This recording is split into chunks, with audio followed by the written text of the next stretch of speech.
Good morning, Market Chameleons, and everyone joining us for the first time. Thanks for coming by and checking out the Market Chameleon pre-market show. Before we get started, let's take a look at the shared disclaimer. Please be aware that neither Dimitri, myself, or Market Chameleon are registered investment advisors or a broker-dealer.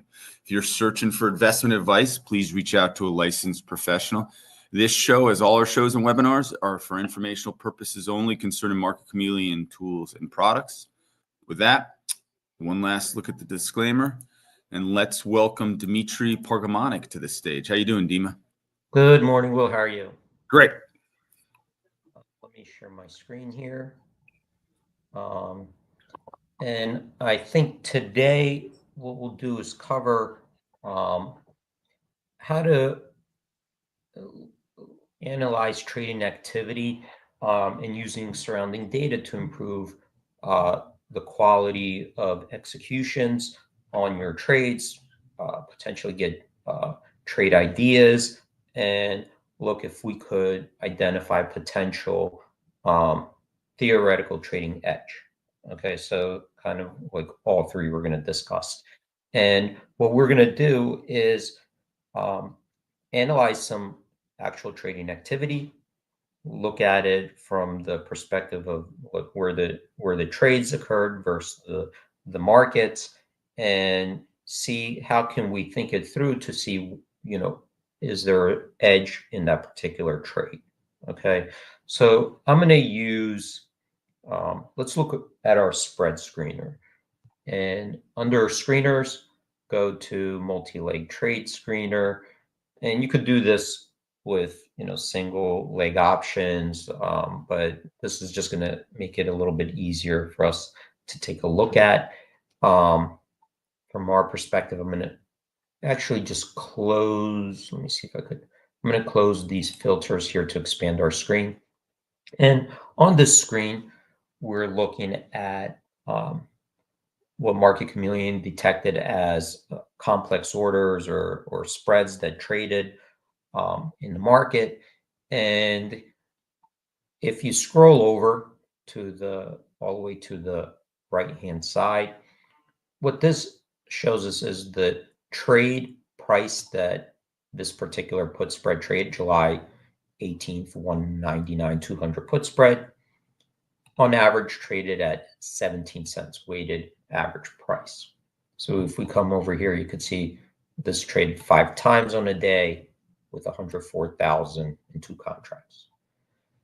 And then we could compare that traded price to what the bid and offer of that spread was at the time of the trade. So we could see here that the market bid was 16 cents. The market offer was 22 cents. So how do we look at that from an analytical point of view and try to determine, is there a theoretical edge in that trade and from what side? So first, let's just discuss these bids and offers. What do they represent? And the bid, we call it the national best bid. That's what a firm price is established in the market that buyers are willing to pay for this spread, and you could get an immediate execution. So when you display a bid it's either a market maker or a limit order. Once it goes and it's displayed, that means it's firm. If somebody sells it, then they're obligated to buy it at that price. Okay. And they ask on the opposite side is that's where the marketplace is willing to sell that spread at that moment. That's also firm. So what we're looking at is actual, prices that people are putting there that are willing to trade. They're making a market, right? So they're displaying the price they're willing to buy and sell, and they're obligated to trade at that price. Okay, once they're displayed, until they either cancel it, remove it, or trades and it's gone. But those are firm prices. And that's important to know because, think of it as, when certain times, you put in the economy, people put in a price, but then somebody comes in and then they start negotiating from that price. But these are firm prices that somebody could get an immediate execution. And given that, what this tells us is that without any of our own research or analysis, right, without doing any of our own research or analysis on what we think the spread might be worth, based on our analysis of volatility, our future outlook, irrelevant of that, we're getting some important information because now we could determine what the market is pricing the spread, right? So we have like a fair market value here where it's worth anywhere between 16 cents and 22 cents, right? So people are doing their own research, they're doing their own analysis, and based on this consolidated, uh, you know, people are putting in different bids and offers, but based on this, we now kind of see where the market's expectation is of this spread. So we could say that the fair market value is anywhere, between 16 cents and 22 cents, but somewhere in between there. And if we look at it, if it's somewhere in between, then we could say the midpoint is kind of our fair market value or mark to market. We don't, so let's say we use the midpoint of that as the fair market value at this time, because the market should be reflecting, uh, all the current supply and demand. And if we use that as the midpoint, right, the midpoint of this will be 19 cents, right? So 19 cents is, 3 cents above 16, 3 cents below 22 cents. So it's right in between. So if the midpoint is 19 cents and we think that that's the fair market value without introducing any new information from our own analysis, well, 17 cents would look like a good buy, right? That not knowing where, because nobody knows what the end value of this put spread will be until the future. But at the current state of the market, right? We're just looking at a single snapshot, not knowing what will happen tomorrow, or the day after, or whatever. We don't, but this has 28 days to expiration. And so we don't know if the market will go up or down. We have no idea. But looking at the current state of the market, if 19 cents in theory is the fair market value, well, the 17 cents looks like it would be a good buy because you're getting it below that. And when we think about it, we're thinking like, right now you're thinking in pennies, or like, well, what's the big deal? It's 2 cents. But, you're talking about when you're doing it in bigger and bigger size, it becomes very important because think of something that is $19, but you can buy it for $17, or something that's 190,000, you're buying for 170,000. So you could see that, well, you're getting here a potential, if you do the math, whatever it is, like 10, 11%, right? 10, 11%. So imagine like if you're thinking, well, here's a piece of real estate property, investment property that I think is worth 190,000. Well, wouldn't you be happy if you were able to get that for 170,000? Wouldn't that make sense to you to do that? Doesn't that seem to you like, hey, that's a really big discount? Like that's some edge there. I don't know if maybe it could go to 0 or to 1 million, but if I think it's fair market value is somewhere around 190,000, I could buy it for 170,000. Doesn't that like make sense? Right. So in theory, now we're starting to develop our, theoretical, where's this potential theoretical edge? And we could also think of it as, well, the markets are also made up of broker dealers, and broker dealers have information there that we may not have access to, like the limit order book and other surrounding information.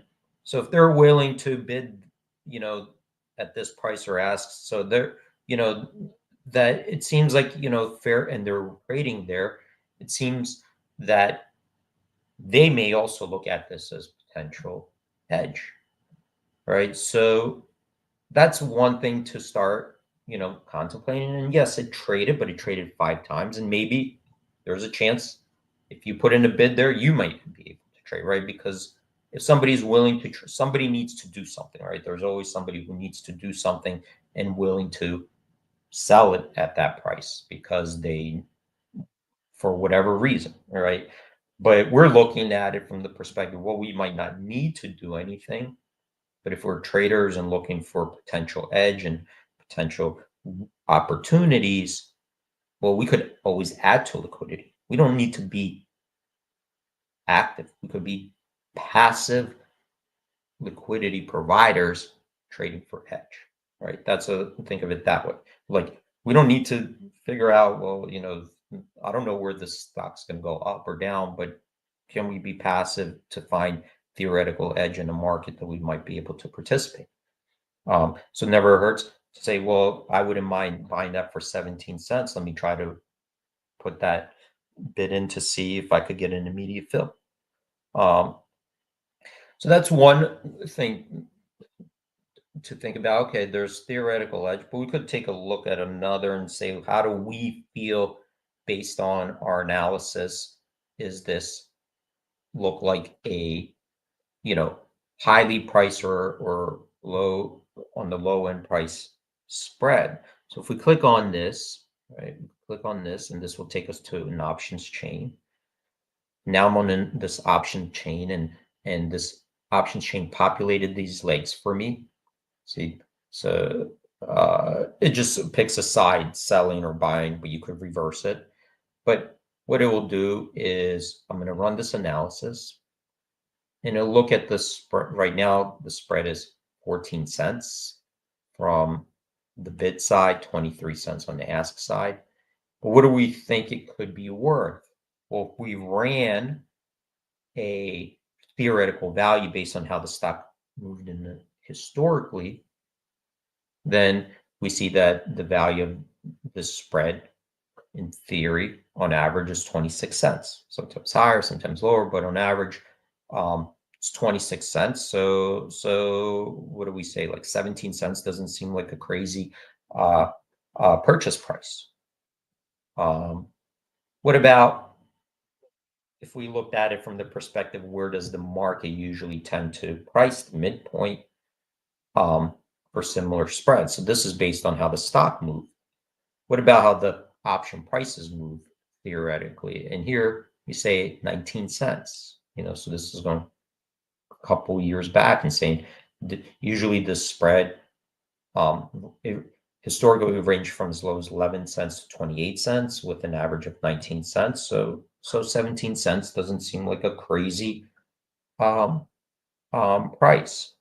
So here what we did was we looked at trading activity in the market, said, okay, I don't have a particular maybe opinion of the stock going up or down. Like, I don't know, we're looking at statistics. There are chances it could go either way, but I'm looking for maybe a statistical edge, theoretical edge, and looking at it, maybe I'm doing it on the same side as broker dealers.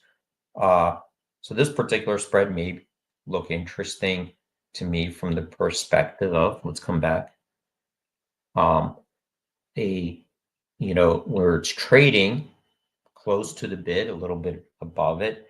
It's possible you could put in a bid and never get filled. The maybe, look, if we look at it over here, I'm gonna open this up. You could see traded a couple times. Well, 1, 2, 3, 4, 5. So you could see traded 17 cents, it traded 18 cents, 18 cents. So it's possible that there'll be more uh, uh, opportunities perhaps to participate on the spread, maybe not. But as a trader, you're always looking, right, for opportunities. Maybe it doesn't work out, you move on to the next one. But this is a one way to kind of look at the trades in the market quickly, and quickly do some analysis based on where the fair market value is based on bids and offers, maybe confirm it with your own theoretical analysis. You could add in your own outlook if you have an outlook, and look for either better trade quality executions, especially if maybe you do have a bias and you're looking for a put spread, right? Let's say you are looking for a put spread in IWM. Well, to buy, well, this one kind of, could be a potential, or, you're just looking for potential opportunities out there, and this is a way to kind of like scan the marketplaces and see what else is trading there that has an established trading price that you may be able to participate on. All right, well, I'm going to stop right there at this time. All right, D, great job. Thanks for bringing another great webinar to the Chameleon community. Everyone, thank you for joining us. Thank you, D, for putting on this webinar. And everyone have a safe trading day out there, and we will see everyone tomorrow. Thanks, D. Bye, everyone. Have a good one. All right, everyone. Hey, Cincy just showed up. Hey, Cincy. Everyone have a great trading day. Remember to like us and follow us on all the social platforms. Thumbs up on YouTube is always appreciated. Everyone have a great, safe trading day out there. And let's hope everyone in the world stays safe. Have a great day, everyone. Bye-bye.